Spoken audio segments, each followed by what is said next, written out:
சென்னையில் சிறுமி பாலியல் வன்கொடுமை செய்யப்பட்ட வழக்கின் விசாரணையை சிபிஐக்கு மாற்றி சென்னை உயர்நீதிமன்றம் உத்தரவு பிறப்பித்திருக்கிறது. முழு விவரங்களோடு இணைகிறார் செய்தியாளர் சுரேஷ். வணக்கம் சுரேஷ். இந்த வழக்கினுடைய பின்னணி மற்றும் சென்னை உயர்நீதிமன்றம் பிறப்பித்த உத்தரவில் என்னென்ன விஷயங்கள் குறிப்பிடப்பட்டிருக்கு? முழு விவரங்கள்.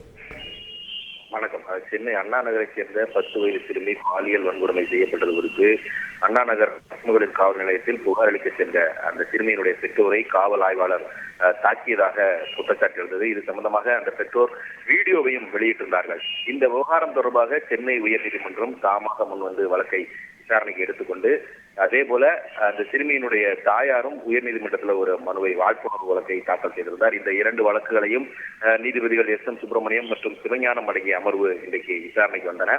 அப்போது தமிழக அரசு தரப்பில், அதாவது தமிழக காவல்துறை தரப்பில் ஆஜரான தலைமை குற்றவியல் வழக்கறிஞர் ஹசன் முகமது ஜின்னா இந்த பாதிக்கப்பட்ட பெண்ணினுடைய ஆடியோ வெளியானது தொடர்பாக யூடியூபர் மாரிதாஸ் உள்ளிட்ட 2 வழக்குகள் பதிவு செய்யப்பட்டிருக்கிறது என்று தெரிவித்தார். அப்போது குறுக்கிட்ட நீதிபதிகள் பாதிக்கப்பட்ட சிறுமியினுடைய வாக்குமூலத்தை பெற்றது யார், எங்கு வைத்து இந்த வாக்குமூலம் பதிவு செய்யப்பட்டது என்ற ஒரு கேள்வியை எழுப்பினார்.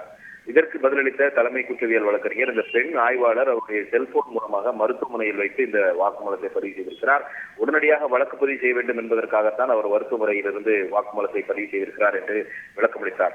அப்போது அந்த ஆய்வாளர் மீது ஏன் வழக்கு பதிவு செய்யவில்லை என்ற ஒரு கேள்வியை நீதிபதிகள் எழுப்பிய போது இது தொடர்பாக விசாரணை நடந்து வருவதாக தலைமை குற்றவியல் வழக்கறிஞர் விளக்கமளித்தார்.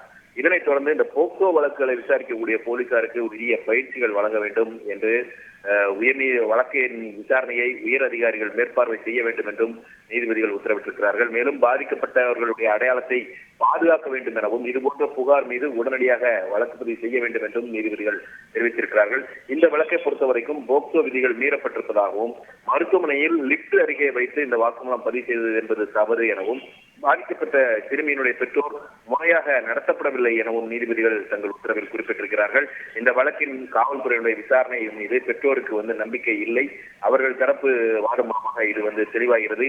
அதனால் அவர்களுடைய வாதத்துல உரிய காரணம் இருப்பதாக நாங்கள் நம்புகிறோம் என்று நீதிபதிகள் தெரிவித்து இந்த வழக்கினுடைய விசாரணையை சிபிஐக்கு மாற்றி உத்தரவிட்டிருக்கிறார்கள். அது மட்டுமல்லாமல் அந்த பாதிக்கப்பட்ட சிறுமியினுடைய பெற்றோருக்கு உரிய பாதுகாப்பும் அதே போல அந்த சிறுமிக்கு கூடுதல் இழப்பீடு வழங்குவது குறித்து பெற்றோர் உரிய நீதிமன்றத்தை அணுகலாம் எனவும் நீதிபதிகள் தங்கள் உத்தரவில் குறிப்பிட்டிருக்கிறார்கள்.